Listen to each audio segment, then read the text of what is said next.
Hey, ugly. Hurry up and clean up. After my daughter's birthday celebration, immediately after my parents had left, my husband, who always puts up a good front, said this to me. I'm exhausted from dealing with your parents, so clean up quickly. By the way, that old raccoon dog looks just like you. Is that why you're so ugly too? Wait a minute. Are you calling my father an old raccoon dog? Yes, I am. And that meddlesome woman. Why bother with cooking when you can just give money instead? Hey, throw that dish away because I don't want to have to deal with leftovers. I can't believe you would say that about not only my father but my mother as well. I can't throw away my mom's cooking. I'll eat it. You don't have to. I told him in a tearful voice, and my husband just chuckled. You still want to eat? That's why you're getting fat. It's embarrassing to have a fat and ugly wife. Lose some weight. I reached my limit at this moment. Insulted as fat and ugly, with my beloved parents also being ridiculed, I no longer wanted this husband who was all about appearances only. At that moment, I made up my mind. I was determined to show this superficial husband a thing or two. Little did I know at that time that an unexpected opportunity would come my way 6 months later. My name is Rebecca, and I'm 32 years old. I'm a working mother, raising our 3-year-old daughter. My husband's name is Roy. We met at a so-called speed dating event. I'm a bit shy, introverted, and a bit on the plump side. Because of my personality, I lack self-confidence. So even at the speed dating event I attended upon a friend's invitation, I couldn't bring myself to approach anyone. It was Roy, who later became my husband, who approached me as I stood nervously in a corner of the event venue. He was a businessman, working for a large corporation. Roy, with his refreshing appearance and cheerful demeanor, was quite popular at these speed dating events. But for some reason, he noticed me. Rebecca, I'd like to talk with you more. Would you like to go out for a meal sometime? Roy said this with a smile, which appeared very dazzling to me. Afterward, Roy and I started dating right away. Roy has been unquestionably kind to me during our relationship. He treated me with kindness and charm.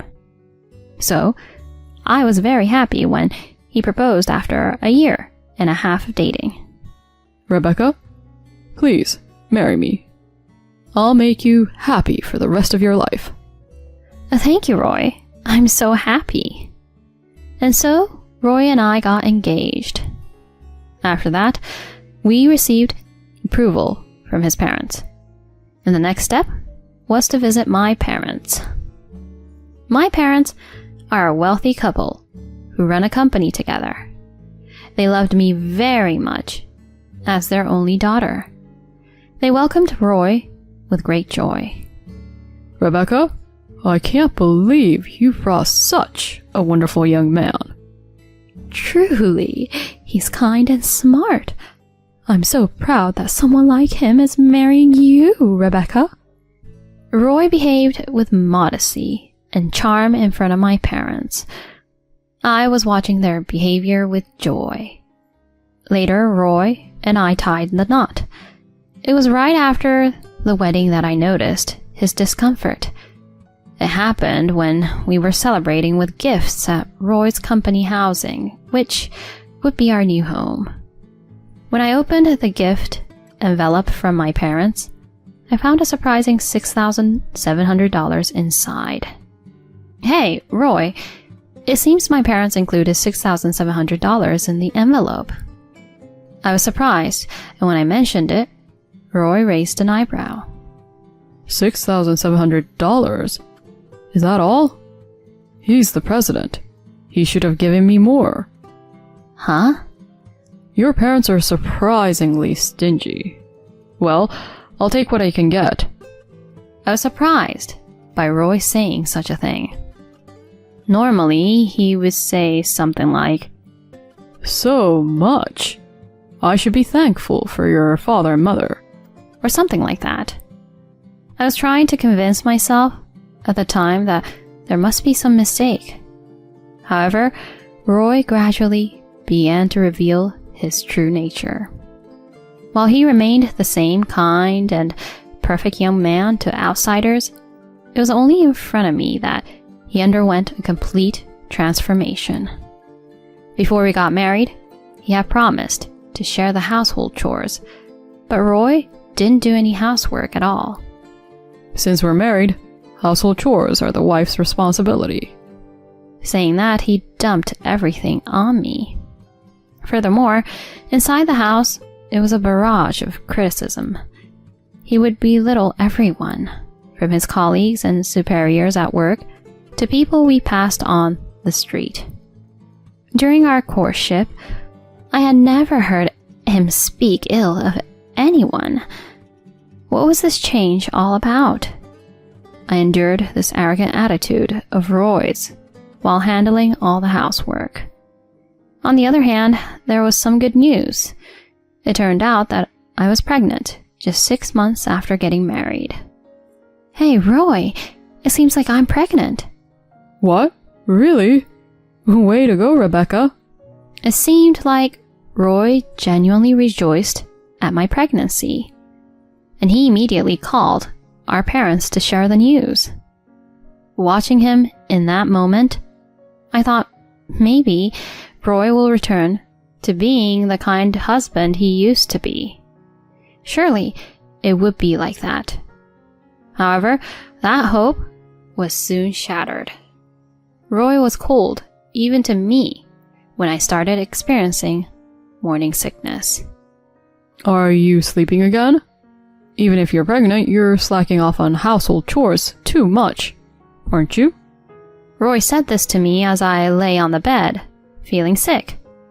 In response, I told him, "I'm really struggling with morning sickness, and I can't eat properly. I think I could manage to eat Jell-O." I thought he might buy some Jell-O for me, so I said it with that tiny bit of hope. However, he immediately contorted his face. "Huh? What's with that tone? Do you really think I'd go out and buy Jell-O for you? Cut it out with the whining." Saying this, he continued to have his meal, leaving me disappointed. A few days later, Melinda, an older woman who lived in the same company housing as Roy and was the wife of his boss, approached me. "I heard that you're pregnant, Rebecca. Congratulations." "Oh, thank you. It's still early." "Morning sickness must be tough, right? I heard that from your husband when I met him the other day. He told me that he's doing all the household chores, even searching for and buying Jell-O for you. What a great husband he is." Huh? Even during morning sickness, I was made to do all the housework, and he didn't even buy Jell-O for me. Melinda continued, disregarding my feelings. "You're such a fortunate woman to have such a great husband, Rebecca. Oh, by the way, I have a 1-year-old daughter too. When your child is born, we should become mom friends, okay?" Yes, I'd love to. Thank you very much." I couldn't believe that Roy was telling such lies outside. I was truly getting frustrated. Afterward, I gave birth safely, and we had a lovely baby girl whom we named Monica. When my parents came to meet Monica for the first time, there was this conversation. "Roy, Rebecca, congratulations. She's such a cute little girl." "Knowing you, Roy, we don't need to worry about parenting. Please take care of Rebecca and Monica." Roy responded to my parents with a smile. "Yes, I even took paternity leave, so you can leave it to me. I'll do my best with parenting." "Oh my, you took paternity leave?" "My wife and daughter are my treasures, so I have to work hard to be a dedicated father." Rebecca, you really are a lucky woman. All I could do at that moment was force a smile. Later, when parenting began, Roy predictably did nothing. Even when Monica cried, he wouldn't pick her up, nor would he change her diapers. Moreover, taking advantage of his paternity leave, he started going out frequently. One day, when Roy returned home, I was changing Monica's diaper. Hey, I'm back. Welcome back. Where did you go today? What? Surfing. There were great waves today. While I spent the entire day taking care of Monica and doing housework, he had gone surfing. As I quietly continued my tasks, Roy seemed irritated and said, Hey, the master of the house is back, so how about serving a beer or something? Can't you see what I'm doing? I'm in the middle of changing the diaper now. That can wait. Come on, hurry up and get me a beer. I sighed, stood up, and got Roy a beer. As time went by, I returned to work, and we enrolled Monica in a nearby daycare. Living in the same company housing, I had the chance to become friends with Melinda, the wife of Roy's boss, and with Haley, another one of his colleague's wife.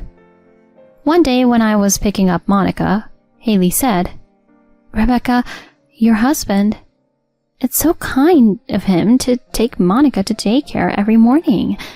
My husband would never think of doing such a thing.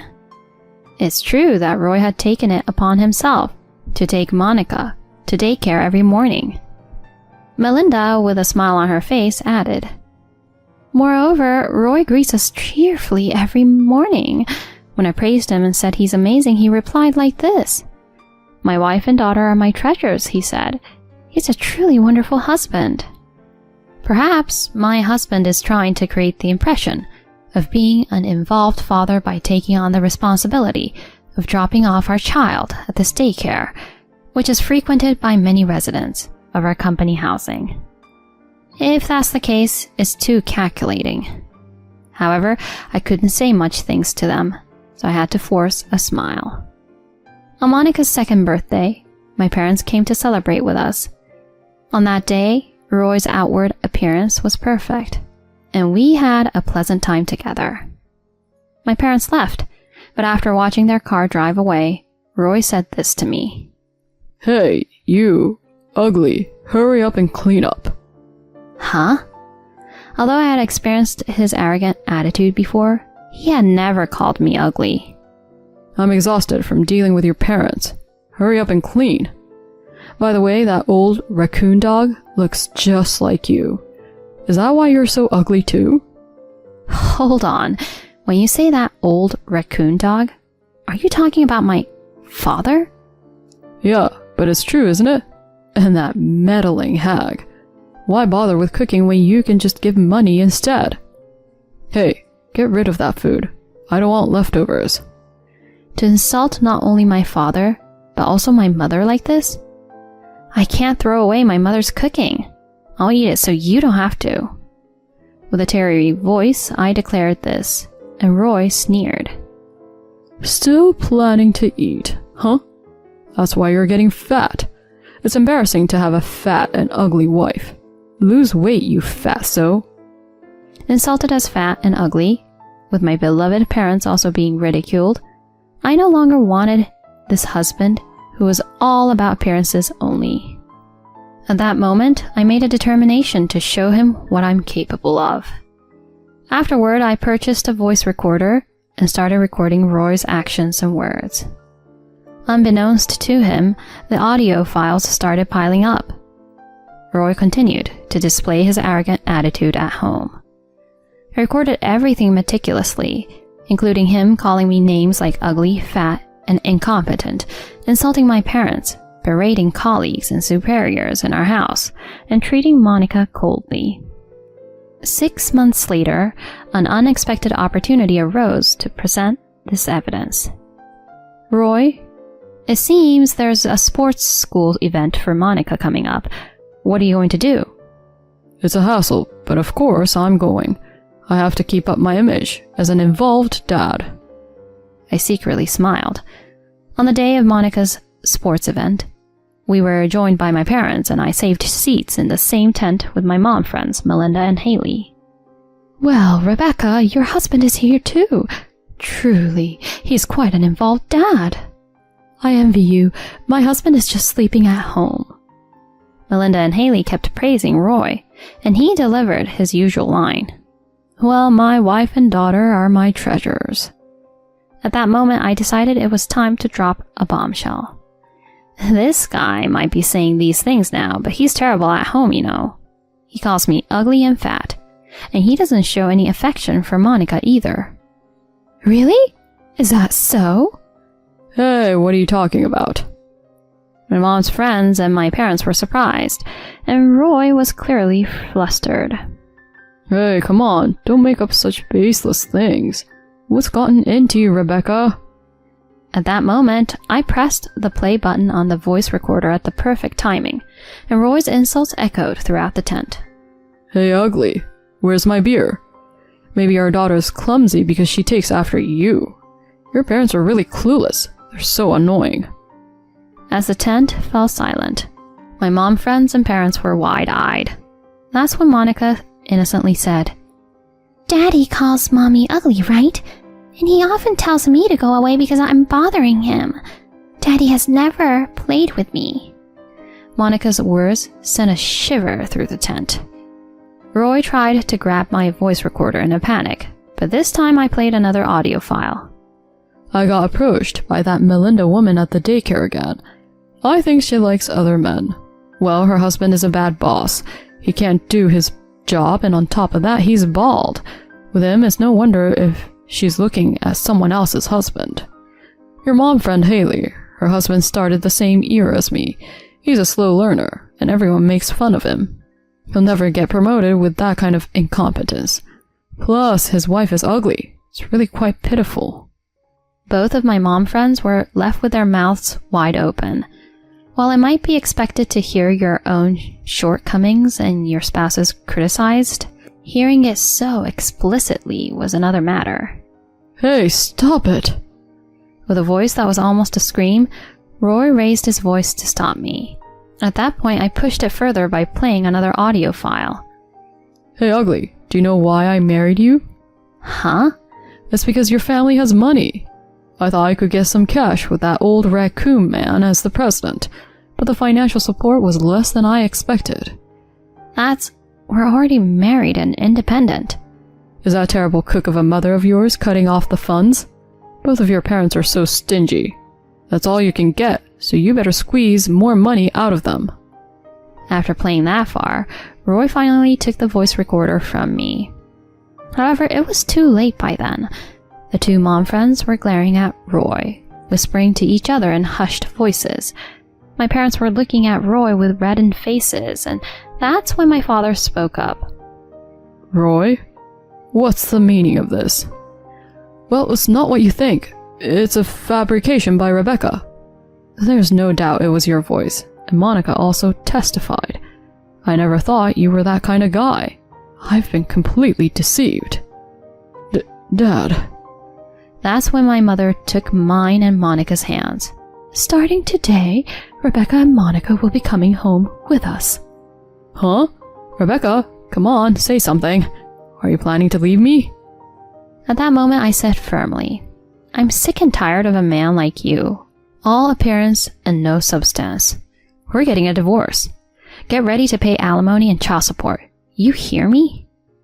And so, leaving behind my bewildered husband, we all walked away. Later, my parents hired a lawyer, and I was able to divorce Roy on favorable terms. He paid me $14,000 in emotional distress damages, and I received a significant portion of the property division. We also agreed on $540 per month in child support. My mom friends told their own husbands about his true nature. Roy got the cold shoulder at work.